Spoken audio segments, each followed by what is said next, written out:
Geometry review 17, 18, and 19, and 20.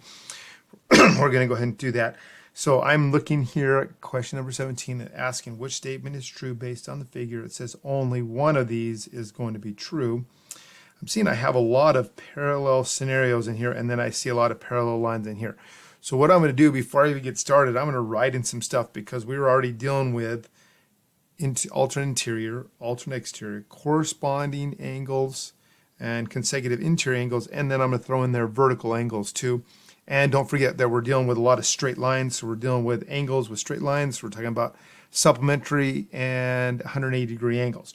So with that being said, I'm noticing here I'm going to use vertical angles a lot in this one because I'm going to sit there and say this is 110 degrees.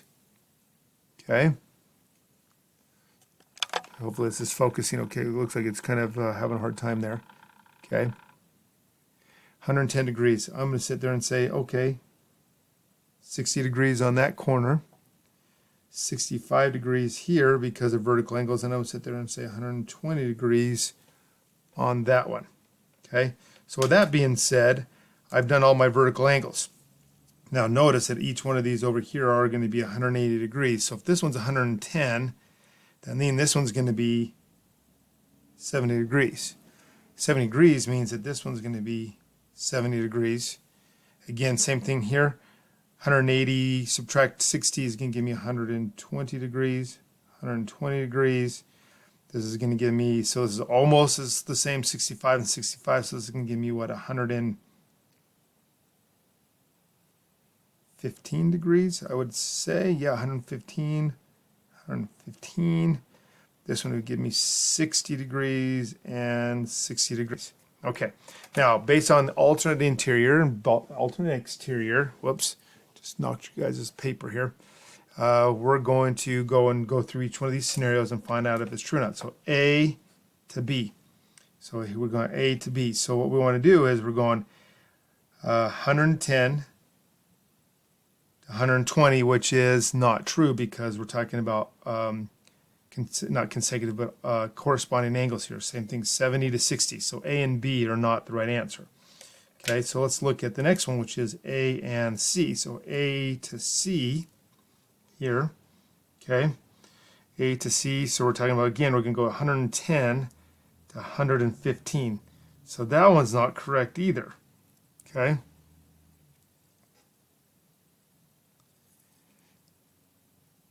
I'm looking again to make sure I'm doing this right here. So,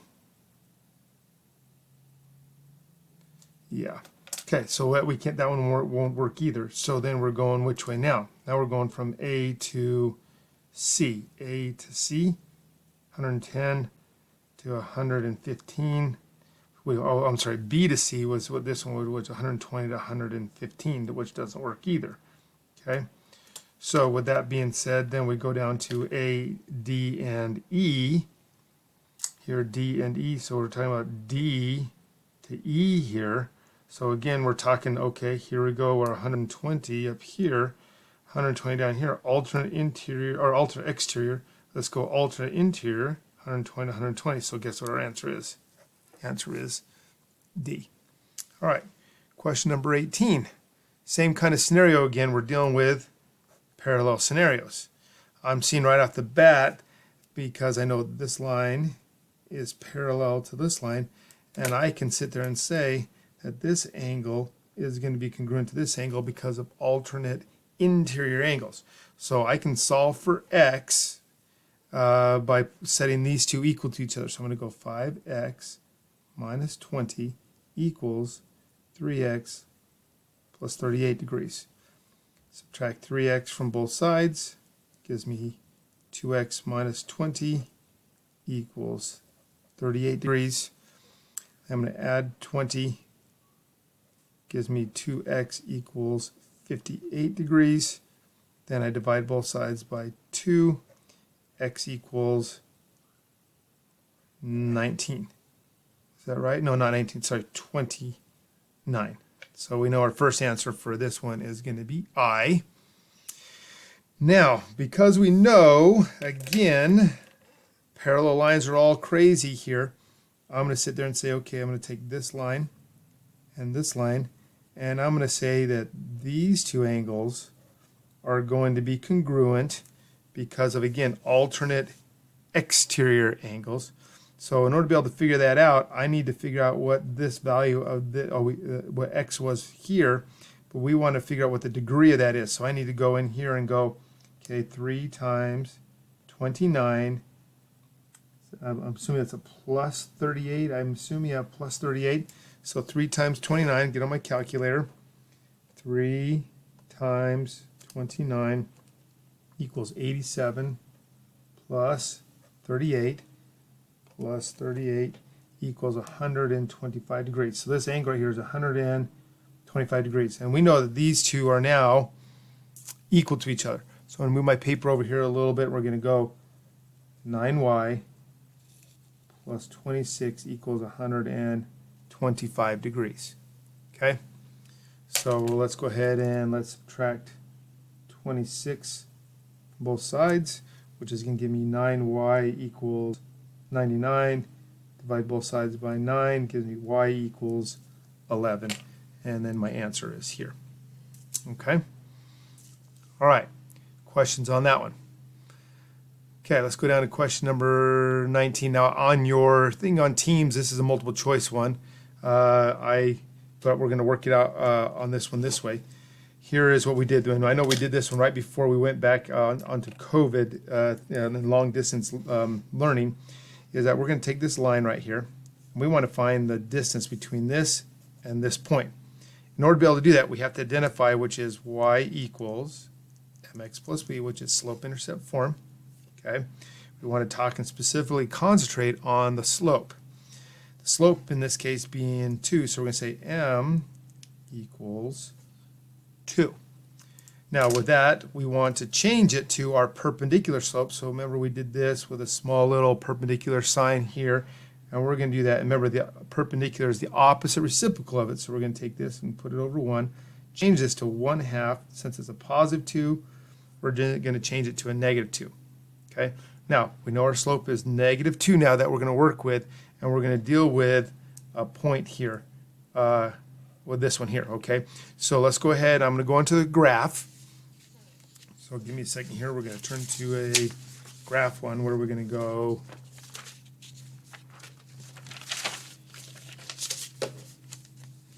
here. What we did before, I'm going to go on this one here, and we had going back and looking at 2x minus 3, so we're going to go at the x-intercept, which is at negative 3.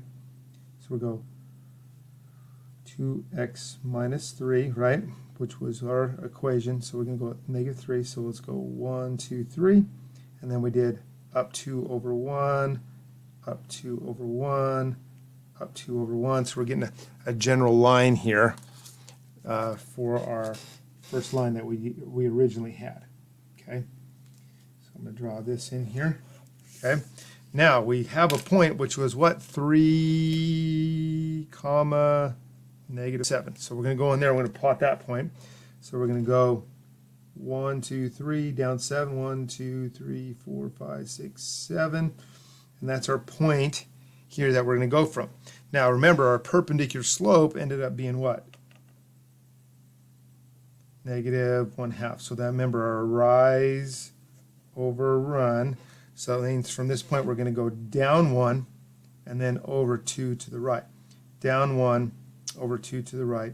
Down 1, 2 over the right. Or we can go the other way. Up 1 and over 2. Up 1 and over 2. And this is where our point is, because we wanted to intersect that line right there. So we draw a line through that, right? And again, we wanted which point? I forgot to mark it here. It's what? Negative 3, negative 7. 1, 2, 3. So this is our point we're working with right here. So now what we want to do is we want to find this distance here. So what we want to do is we want to draw our triangle. We have a distance of 1, 2, 3, 4. And we have a distance of 1, 2. Okay? Now do you remember what we do with those two numbers? We're going to square them. So we're going to take 4. We're going to square it, which gives me 16. Okay? Then we're going to take the 2, and we're going to square it, which gives me what? 4. And what are we going to do? Now we take 16 and we're going to add it to 4, which gives us the 20. Now the final thing that we do after that is then we're going to take the square root of that. So we find the square root of 20, and that should give us our final answer. So if I type that into my calculator, so the square root of 20 gives me an answer of 4.47, and it said to round in there is 10, so we'd say 4.5. So let's go back and look at our question and see how we did on that. And I have the answer key on the back, and on your thing here, you should sit there and have question number 19, which is 4.5. So we did that. Awesome. Okay, let's go to question number 20 now. And this will be the last one of this section, but let's write this in here really quick of 4.5. Okay. Question number 20 is, now here's the deal. We're going to find the coordinates of the image of the point 5 and 7, and it's reflected across where y equals 11. Okay, so I mean the best way to go about doing this is going back again and using a graph. Okay, so let's go back to the graph paper that we originally had. And we had a point again of negative 5, 7. Negative 5, 7. So we're going to go negative 5. So 1, 2, 3, 4, 5. And what was it? A positive 7. 1, 2, 3, 4, 5, 6, 7. Okay, so that's our point. Now we're going to reflect this technically across where it says y equals 11. So remember, where's the y-axis? So here's y equals 11. So we want to go up or down on this. So we're going to go up 11.